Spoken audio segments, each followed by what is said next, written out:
Hey guys, welcome back to Astro-Land. Today I get to work on my space castle. So the space castle is in the land I call Nova Kingdom.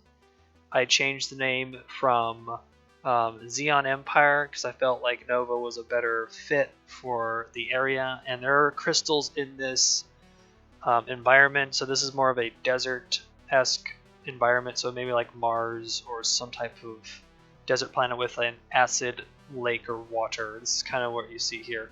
So I decided to do something quite different out of what I usually do. So this is going to be like a space fantasy castle. So it's going to be a castle looking building, but then it's going to have some like sci-fi twists to it.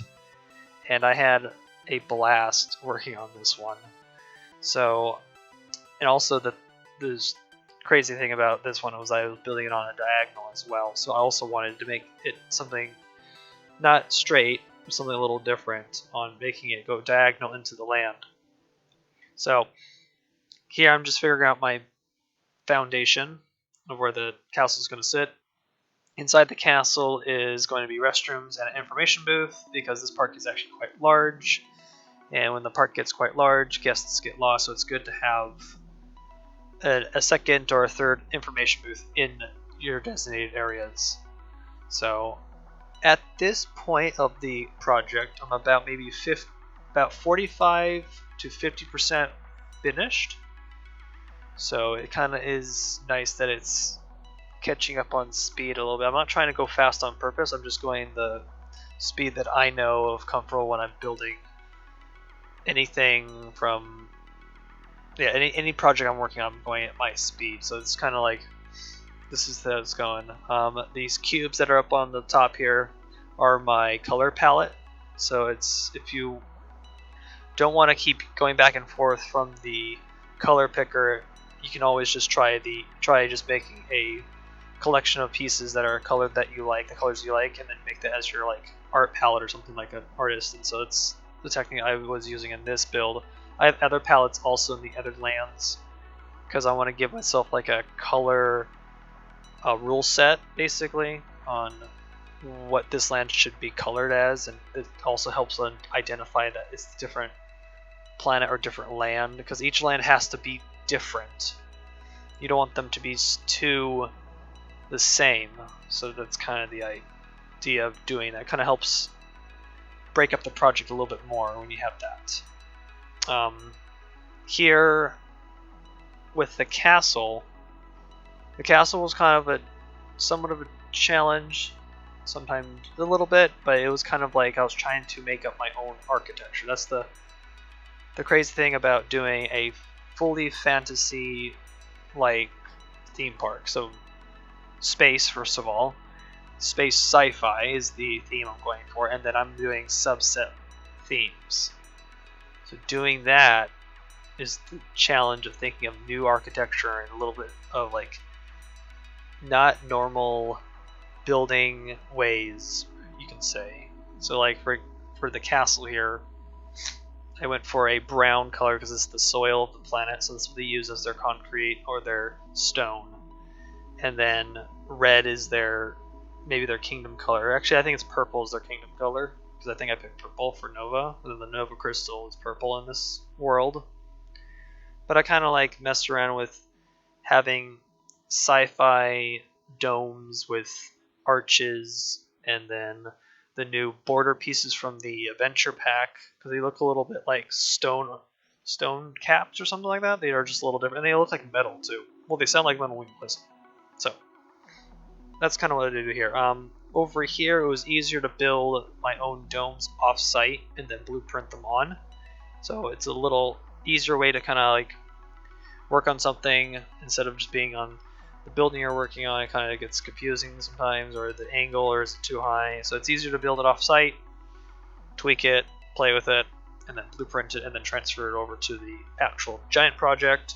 It's kind of a good idea to do that because I've been doing that a lot lately on this project.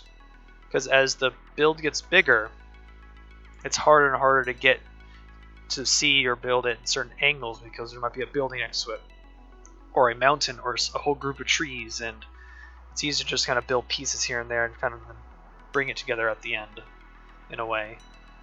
It kind of helps. It helps me. So, just finish. No, I'm not finishing up yet. We're gonna figure out where all my, well, towers will go. I think I picked about, maybe there's like 5 towers on this build. I think about 5. So I wanted to make it my center point of my park too. So this is my center. Is this? This is not the center of the park. It kind of is. It kind of not. But my park's kind of lopsided. It's okay. But this is kind of my central. You kind of would be able to see this from the entrance. If you imagine it from the guest's view, you can see this from the main entrance, and that gets you to walk down Main Street, or Capital City, onto Nova Kingdom. And then Nova Kingdom has, it's going to have 1, 2, 3, 4. It's going to have 4 attractions. I haven't finished the land yet. You'll see in a little bit what part I haven't finished yet. But that's kind of getting a little bit ahead of myself. We're still on my wonderful, I want to call it my space castle or my sci-fi castle, so it's kind of something that's not normally what I would basically build. It's very, very organic too. It's also when doing like an alien architecture, I want to go like curves and no straight lines and abnormal shapes on top of structures, because in our world everything is structured to be on our planet, but if this is Mars, then the architecture might be a little bit different to accommodate the environment or something, because that's kind of how it goes. And it kind of helps on doing something this fantasy based versus what I was doing with Capital City and then Drill Site Alpha. They were more industrial and spacey like. So going from that to the fantasy part was a break on doing something different and a little bit out of my normal realm of skill. I had to also think about what key detail I would use on this castle that I would imitate on the village that's next door or inside the kingdom. So you'll see that I pull from there and then go from there. But the castle's kind of coming together. It's forming itself. I use the half pillars from the medieval set as my windows, and then some pillars to add some support accents on the giant tower, the main tower you want to call it. Yeah, the main tower. The coloring is not finalized here because the coloring does change after a while. It's good to also just mess around with colors, because right now the color of the, it's going to change. Make it darker. I made it lighter. I can't remember. I changed the color of the stone of the castle because it was matching too close to the orange planet, so I had to either lighten it up or, I think I lightened it to make it a little bit more like sun bleached, because this is on, it could be on Mars. I didn't name the planets. I'm not getting that far into my story detailing because it's not necessarily important.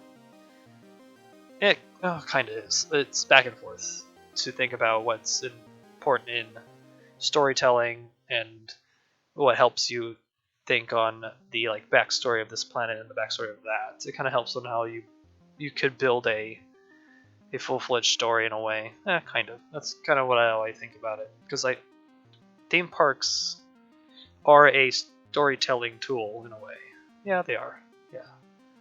Here I'm trying out different roof coloring. I was going to go for like a copper metal or copper roofing for the towers, and I decided, I want to maybe just accent some of the roofs, like some of the smaller roofs, like the round ones. I made them the copper color, but I kept the spires the same bright red, maroonish color, and it kind of makes that. So it was a 3-color scheme on my castle. Usually when you start adding more colors to a object, it's usually hard to blend them together and to make it more cohesive. Now, when it comes to planning out like a land layout or a theme park layout, that's kind of hard to describe. So I kind of wing it when I work on putting in rides, but I did have in mind what rides I wanted to put in. I usually want to put in one excitement ride, one calm ride, and a roller coaster. So that's usually what should go into a land. So my supporting attractions and then my e-tick attraction will be somewhere in the back whereas that's the headpiece of the land. So you go in the back and you find the, I don't know, roller coaster or the awesome motion simulator. I consider motion simulator an e-tick attraction though, even though it's the calm ride section in the game. Regardless, this is I'm using here the experienced flat ride is the new flat ride we got from the DLC, and then I decided it needed a building to accompany it. I think all flat rides need a building over it or a building next to it to give it some matching of its surrounding or themed area. So that's kind of what I was trying to figure out. Also in this, what was in my mind first was to make it look medieval, but then add a space Martian theme to it, so a little bit of space punk. So it's kind of a little bit of space punk, a little bit. Not too heavy on it. I'm going to stay away from the gears because I don't want it to make it steampunk. It has to be like some other world on this planet. And so I'm also going to stay away from angled roofs and do more curved domes and roofs. So that's kind of the shape I'm going for. I'm probably going to do that with the other lands too, but maybe a little different. Because I don't want these lands to kind of match the same. That's kind of the hard part too, because I picked one generic theme, sci-fi. But sci-fi does have that subset. So sci-fi can go underneath post-apocalypse, then it can go underneath military sci-fi, it can go underneath steampunk, and then maybe more like not dystopian, more like utopia sci-fi, where it's all nice and clean. And that's kind of what I'm trying to figure out, because I don't have set plans for this park. It's kind of just going with the flow or with my gut on how the park kind of built itself. But I'm happy how it's going and how it's leading itself, and I think this is going to be one of my coolest projects ever. I'm so excited to finish it. I'm also trying not to get myself like overexcited or overworked, because I can get to that point where it's boring to work on like the grunt work and or thinking of a new type of building type. So every once in a while I spend just on the map just looking at it and staring at it and then figuring out what could I build that's different from this building or that building. I spend time just like playing in the empty spots of my map and just building like sci-fi stuff or sci-fi like props. I'm like messing around with detailing and stuff like that. See like what pieces I can use that I normally wouldn't use to make it look like a sci-fi thing or something. Here comes the second monorail station I get to work on in this map, because the first one was in Capital City, and then the second one's going to be in Nova Kingdom. So it was a very basic station, but it matches the basic form of the kingdom's like architecture. So the green roofing and then the tower. That tower that's right there you see is not going to be there. It's going to actually move down the way to the left into a bigger tower. You'll see it probably in the cinematic that I'll show you, like all the things that I worked on. I'll show you that. I wanted to make like different type of pillar decoration, so I did regular cylinder and then some spheres to kind of make it look like some orb type of decorated pillar. And I think that looks cool because that's normally what you wouldn't do to a building, but in the space age or the space civilization they built it like that. So I think it's kind of cool to kind of mess with ways of not doing so many straight angles. That's the thing about when you do like an alien like village or something, or yeah, anything that's not like from our world. It's good to go different weird colors and then weird shapes. It kind of makes it look like it's a different world. It's kind of the senses I think of when I build, I don't know, fantasy. Again, fantasy is not easy to build because it doesn't necessarily exist. It has to come from my head. So I have to kind of think of what does a house look like from this planet, or what does a barn look like, or I don't know what else I could think of that isn't from a city or like in a village. So it's medieval, so kind of this alien planet's like in the medieval stage, so they're not quite there yet, but that's why it kind of looks like that. Over here, I already had this land prepped.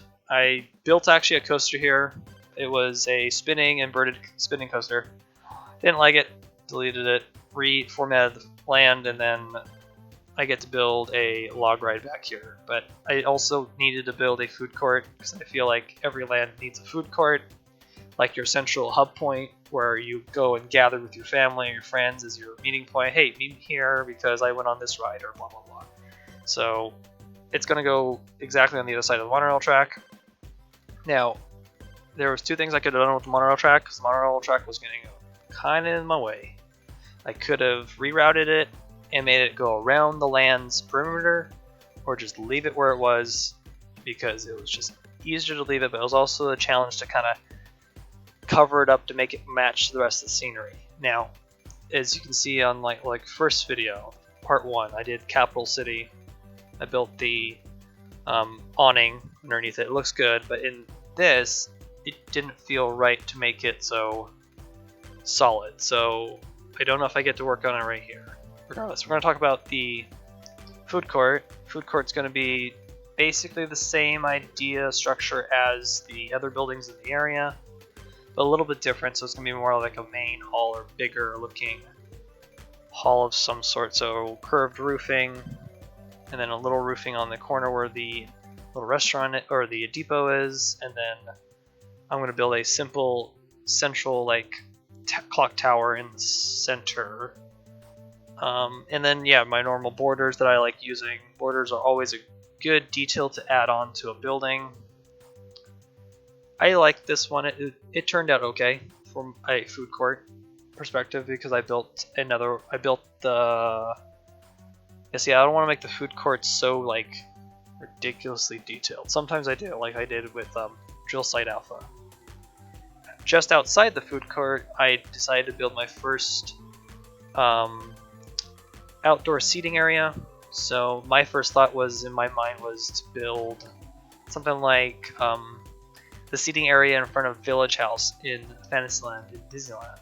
So it's the Fantasyland food court. So it's a Village House. You walk in, and the seating area is outside in like a little bricked courtyard. That's what I had imagined, and so I thought, okay, that would work here too because it is medieval. So I made a little courtyard with brick, and then I made my benches, and I'm going to later put in the umbrellas and some tables out of shapes, and it's going to be in my completed little courtyard in front of the food court.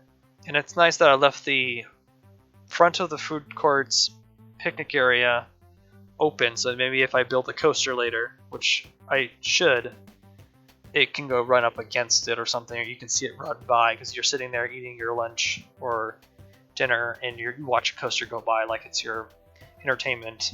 I like that when parks build like a seating area, you get to watch a coaster, so you either want to go on it or not. So it's kind of the idea. Wrapping up with the food court, simple windows on top, flag.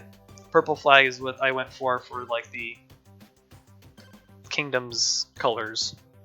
Kind of, I feel like purple's kind of generic, but it works with the colors I've been choosing. So again, wild colors for Mars or some alien things. Same thing with the plants and the trees. I've been thinking like I forgot these trees are called.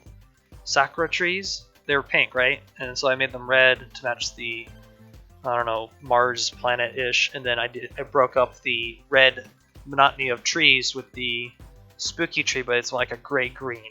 So it's kind of good to have two different color set of trees to kind of counter set that. I mean, I don't even know if it would be possible to make it like a sci-fi park with painted trees. I don't think that's even possible. But in Parkitect, I can paint my trees any color I want, which is cool. Like, I can make candy trees to dark dead trees and stuff like that. I should really be talking about the log ride. But hey, log ride was very simple. I think it worked perfectly in this section because when I put down the pathway that goes up and down the center, it kind of made a designated area for me to work on. So it kind of gave me like a structure to build a log ride. Now the log ride was inspired by two things. In my last video there was a comment about a Japanese theme park called Space World. I think it's in Japan. I might be wrong, but it was called Space World, and I looked it up, and it was a very spacey theme park. So it had a log ride. The log ride came out of a mountain, but on the top of the mountain was a UFO. That was cool. I didn't want to go that route, so I decided to do something like more crystals. So that's where the Nova came in. So I did Crystal Mountain. I'm like, okay, Nova Mountain. So it became Nova Falls. And then I took the inspiration of, okay, then like the log ride at Knott's Berry Farm, Timber Mountain log ride. So it comes down a thing and it goes in between crystals, and then that's your mining facility at / I don't know, log ride. I think it works. I like how it sits, and also I didn't make the log ride more contained in the mountain. I made the mountain like sporadic and cracked open, and there's acid lake everywhere. So I think it looks cool. I like the crystals that I added. I really like the crystal pieces that we got. Right here, I'm finishing up the front entrance because it goes underground underneath the lake into the station, and then the exit goes around. I like that it's toward the back here. I could make another entrance for a new roller coaster because there's still no e-ticket attraction. I don't count the log ride as my e-ticket. I count it as a supporting role. So I will later build a coaster. I don't know what I want to build. I've been toying between a hydraulic launch or a spinning invert. I'm not sure what I want to do, and it's kind of frustrating to figure out what I should put there. And I don't want to make it like a super tall roller coaster too. I want to make it like terrain forming coaster in a way. You want to say like it stays close to the ground, but it has like exciting twists and loops and helixes, and it has to be somewhat like grand themed in a way to the other buildings. I'm always thinking about the other buildings in the area, because if you build something that's completely off-put, it doesn't work with the theme, or it doesn't match it, and it kind of breaks the story apart. So I kind of have to be very careful on doing that. So that one might be a later addition, but I have space for it. I left an open spot, and I'm going to build it maybe later. I might skip it and then work on another side of the park, maybe either the Waterland or the snow park, because I did do some snow like prep work a little bit. I did some mountains and stuff like that, figure out my pathway or how the path kind of ends up. I do have some concerns about my lands, how they sit, because they're all like dead end bottlenecks, and I don't want to necessarily do that. But it might happen that way, regardless. Let's quickly just talk about, I'm finishing up the station for the log ride. Kind of matches the rest of the buildings. I changed the color of the roofing to purple, and then I added a tower to kind of duplicate from my original towers. I just kind of duplicated pieces here and there and stuff like that. So I'm going to leave you guys here for a cinematic preview of what I worked on, and I'll see you guys in the next video. Bye.